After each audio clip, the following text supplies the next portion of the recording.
Mesdames, Messieurs, bonsoir. Je vais appeler les enfants du Conseil municipal des enfants à venir me rejoindre.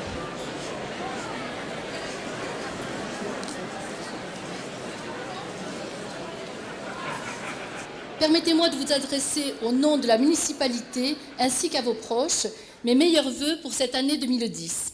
Se laisser porter par le courant de la politique gouvernementale et au gré de l'air du temps n'est pas de mes ambitions, ni de celles de mes collègues maires de Tremblay en France et de Sevran.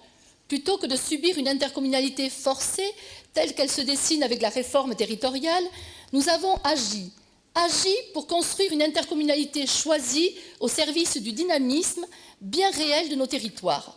C'est un fait indiscutable.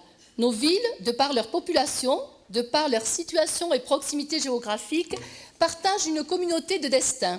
Ce constat, François Asensi, Stéphane Gatignon et moi-même le faisions. Nous partagions aussi cette volonté d'aller de l'avant, de dépasser le cadre trop étroit du syndicat intercommunal, le CAPFA, qui nous unissait déjà depuis de nombreuses années, mais qui n'était pas à même de porter notre projet de territoire dans sa nécessaire approche systémique. J'ai également pris contact avec les maires d'autres communes dans notre département, mais aussi dans le Val d'Oise et en Seine-et-Marne, pour leur faire connaître mes ambitions, ma vision d'une intercommunalité élargie qui s'étendrait du Bourget à Roissy, les deux aéroports constituant des équipements structurants et déterminants dans notre secteur. Il est un temps pour la discussion, il est aussi un temps pour l'action. Les maires de Villepinte, Tremblay en France et Sevran ont marqué leur volonté d'avancer, de franchir le pas.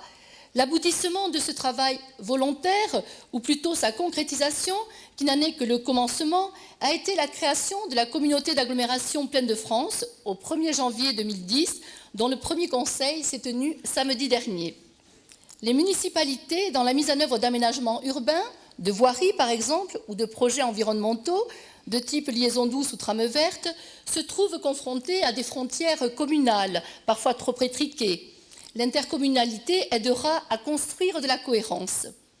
Car ensemble, nous serons plus forts pour réaliser des équipements, mais aussi des infrastructures, comme en matière de transport, dont nos concitoyens ont besoin pour leur permettre notamment d'accéder à l'emploi avec, par exemple, l'extension à nos 3 villes d'un dispositif comme celui d'Allobus. Nous serons aussi plus forts pour poser dans nos discussions avec l'État dans celles sur le Grand Paris, à travers la communauté d'agglomération qui reste bien évidemment ouverte aux villes qui souhaiteraient nous rejoindre, il s'agit d'être plus forts ensemble, pour être plus forts individuellement, pour une ville environnementale, dynamique, moderne et ouverte sur le monde, dont le nouvel identifiant qui apparaîtra prochainement sur les différents supports de communication de la ville entend être une déclinaison. Ce nouveau logo a été réalisé entièrement en interne par le service communication et permettez-moi ici de les en féliciter. Je vous remercie pour votre attention et votre présence et encore une fois, je vous renouvelle mes meilleurs vœux pour cette année 2010 que je vous souhaite riche de projets et de réalisations.